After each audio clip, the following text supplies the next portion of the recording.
Hi, I'm Geeta Srinivasan. In this video, we are going to see about classes and object. So, what is classes? So, we can say that as an user-defined data type, or it's a blueprint that's going to define what is the type of data and what are all the functionalities it is going to include. So, objects are created from the classes using the classes. So, it's just also known as an instance of the class. Only using the objects, we will access all the members of the class, such as methods and the attributes, variables, everything. To define a class, we have some standard syntax. So, class is the keyword, then class name. So, whatever that particular class is going to handle, you can name that accordingly. And it is better to start a class name with a capital letter. Following that, you will have the variable declarations. As usual, you will have access specifier, then the data type, what type of data it is going to include, then the variable name.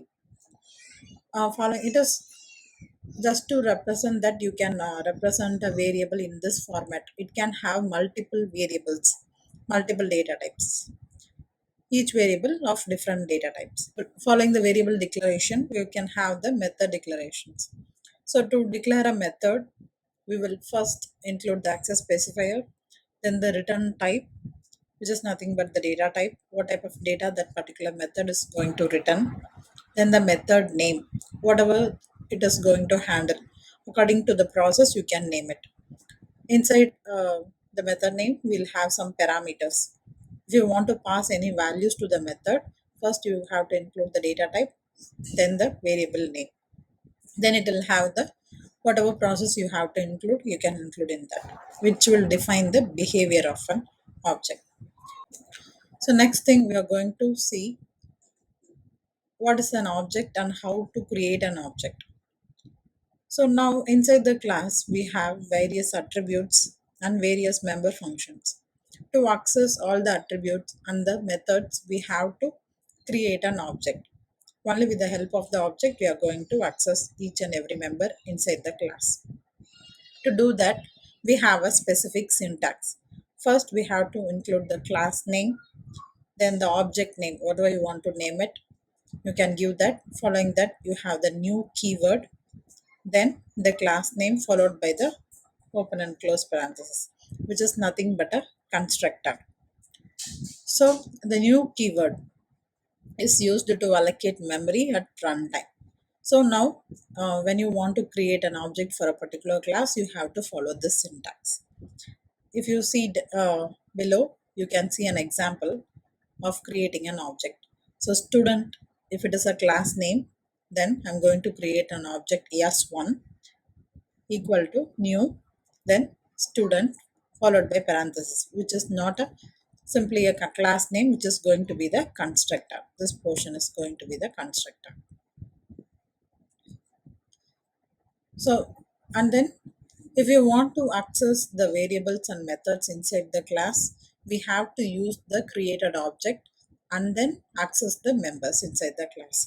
That's what I have mentioned here. Using the dot operator, we will access the members of the class. Now we are going to see about constructors. Similar to a normal method, this also a member function of a class, and it will have the same name as the class name. And whenever you create a new object for a particular class, this constructor gets executed. And coming to the types, it is of two types. One is going to be the default constructor, in which you cannot pass any parameters, and another one is parameterized constructor. Like a normal function, we pass values. Here also we can pass values. The next one is destructors. So similar to constructor, destructor will have the same name as the class name. Only the difference is in constructor you will have just the class name. Here you will have a tilde sign at the front of the class name. And it is also a member function of a class. Now, whenever the object we have created for a particular class goes out of scope, that is, it is no more required, in that case, to release the memory, we will use the destructors. And you cannot pass any parameters in the destructors. Now we will see an example for a class, how the class will be along with different types of parameters and member functions, and then we will look about constructors and destructors example. So now we are going to see an example for the classes. So here I have created a simple project. So now we will come to the main function later. So first I'm going to create a class. The class name is going to be employee. So inside this, I'm going to include some three properties. One is going to be the employee name, and then ID, and then experience. So name is going to be of string type, ID and experience is going to be of integer type. So let me show you.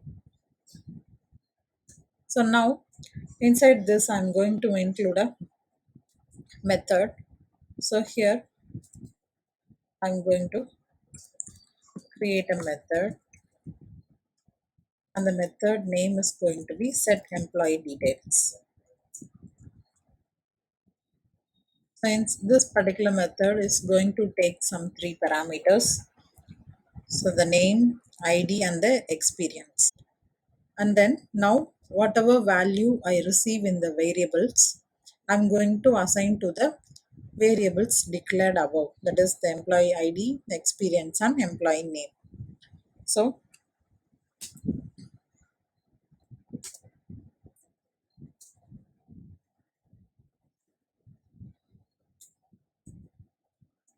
so now I have created assigned or whatever the values I have received here, that is the employee ID, experience and employee name, I'm assigning to the variables declared above.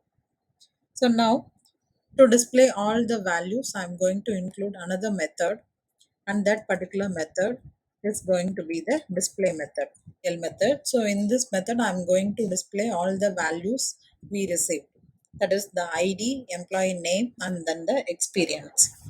So here is 2, 0, 1, 2. First is going to be the name, then the ID, then the experience. So here, so now we have displayed all the values, name, ID, and then the experience. So now we have created a class employee, and then we have that particular class has some private variables, ID, experience, and name. Then we have included two methods, set employee details and set display details. So now to access all the variables inside all the members inside the employee class, we have to create an object. So now in the main function, I'm going to create an object. So here the class name is employee.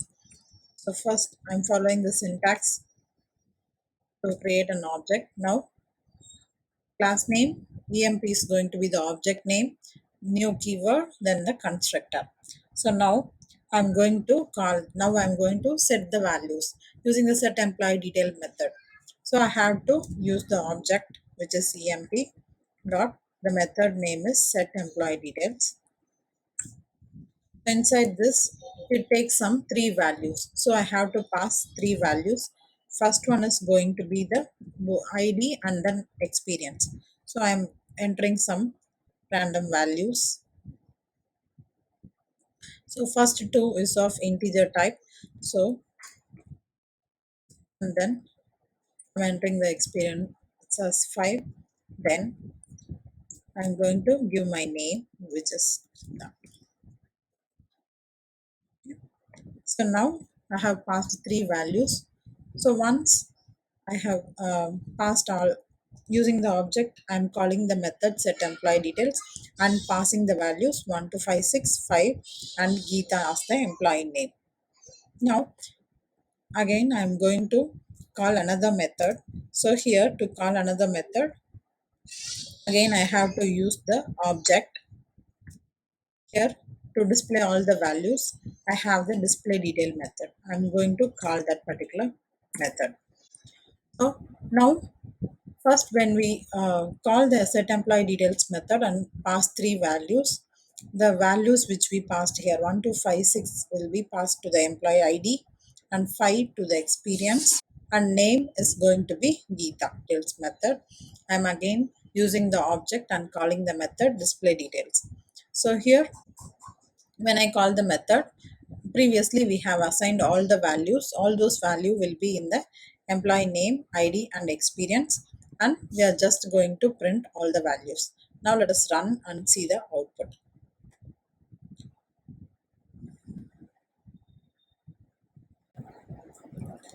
So now when we check the output, we can see the name is Geeta and the ID is 1256 and the experience is 5. So now in this example, we have created a simple class, and then the class includes the private variables. All those private variables can be accessed using the public methods, set employee detail method and display detail method.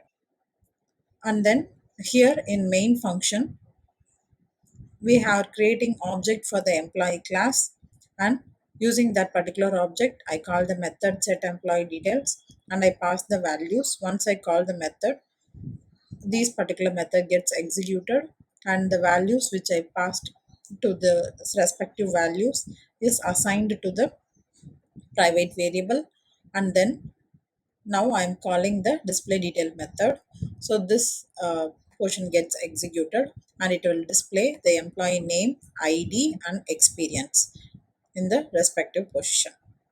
So now we are going to see an example about how to include constructors and destructors inside the same example. So here what I'm going to do, I'm going to include a constructor. So as I already mentioned, constructor will have the same name as the class name. Inside this, I'm just going to print displayed constructor is executed during object creation. Now we have a default constructor. That means it does not include any parameters. Now I'm going to include one parameterized constructor. So for that, it will also have the same class name. But so whatever we did inside the set employee details, I'm going to do that thing inside the parameterized constructor. So here,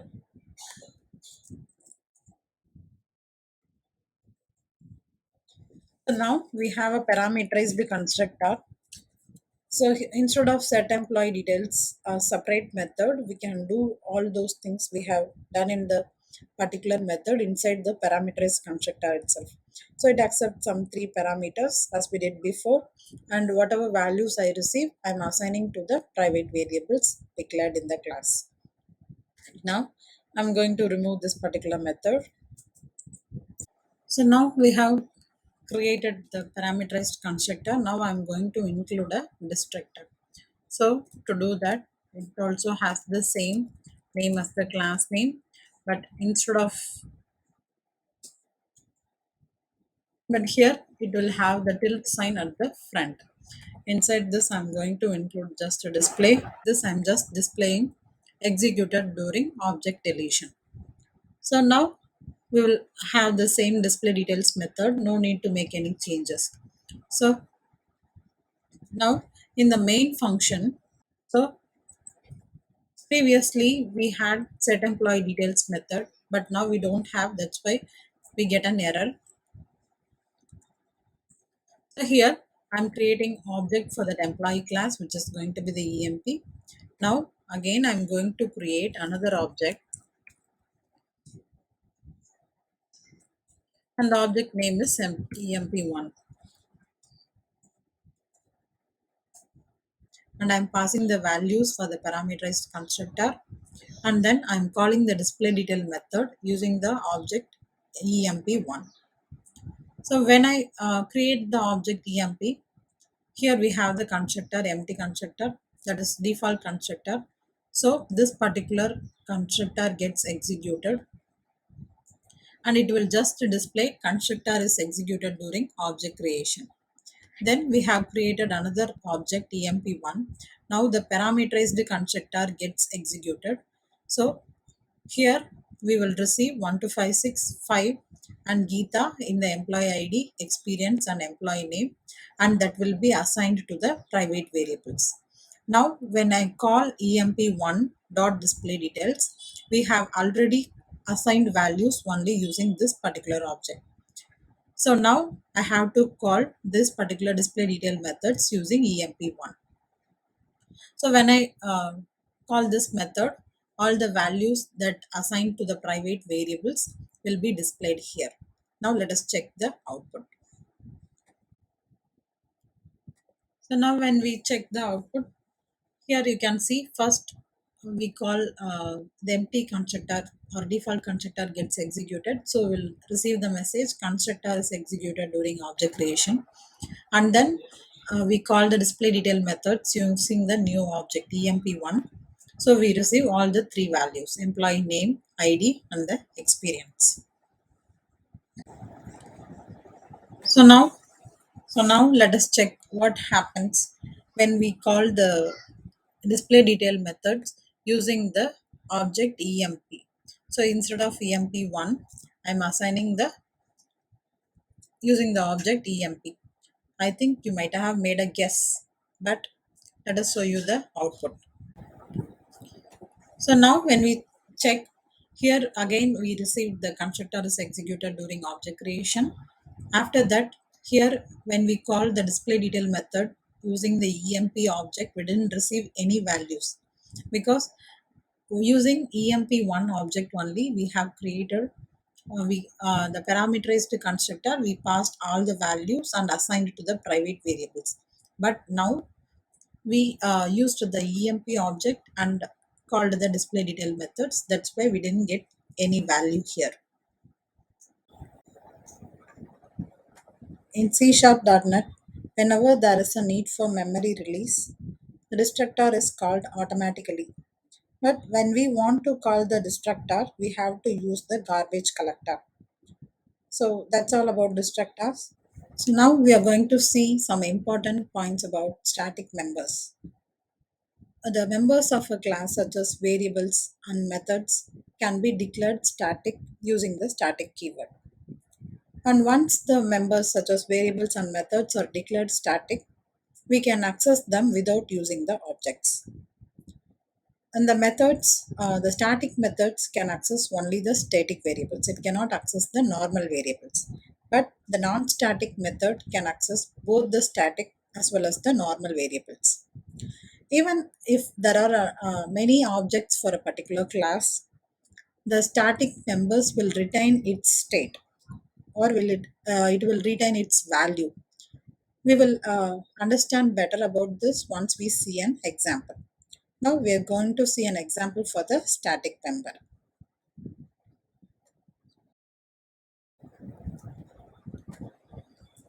Now we are going to see the example for the static members. Here I have used the same example, the class employee class. In addition to employee name, ID, and experience, I have included another variable which is location. And if you know the variables, employee name and ID are normal variables, and experience and location are static variables. And I have a method. That method name is set values. It accepts some four parameters: name, ID, experience, and location.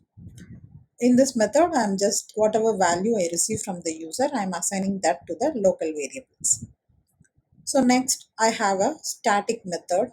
This method, the set values method, is a normal method, and static variable display is a now the static variable display is a static method. In this method, I am just displaying the static variables, which is employee experience and location. Since I already mentioned that static method can access only the static variables. Now I have another method which is a normal display method. So here I'm just displaying all the values: the employee name, employee ID, experience, and location. Now in the main function, I'm going to create object for the employee class emp. So and then I'm going to assign values using the set values method. So here we pass four values since it accepts four parameters: employee name, ID, experience, and location. And then we assign these values to the local variables. Now using the same object, we are calling the display method. So now it will display all the values: the name, ID, experience, and location. Now I'm going to call the static variable display method. This particular method is a static method, so it can access only the static variables. So here we display employee experience and location. Both are static variables. So here, since it is a static method, I'm calling this using the class name. Now, I'm going to create a new object emp1 for the employee class. But now here we have not assigned any values for the name, ID, experience and location using the setValues method for the object emp1. Now I'm directly going to call the display method. Since we have not assigned any values using this particular object, in display method the result must be different. Let us see how the values differ for the local variables and the static variables. Now when we check the output window, here we can see first we created object emp, assigned values, and then we called the display method. So we have values for all the four variables. And then we call the static method, just the static variable display method. So it displays experience and location alone. Now, and another time we created another object emp1 and we called the method display. So now we have not assigned any values using the setValues method. So here for name and ID, we didn't receive any values. For ID is an integer type, so we receive 0. For experience and location, we receive some values. That is the same values we assigned before. Because experience and location are static variables. So even when we create new objects, the static values remain same.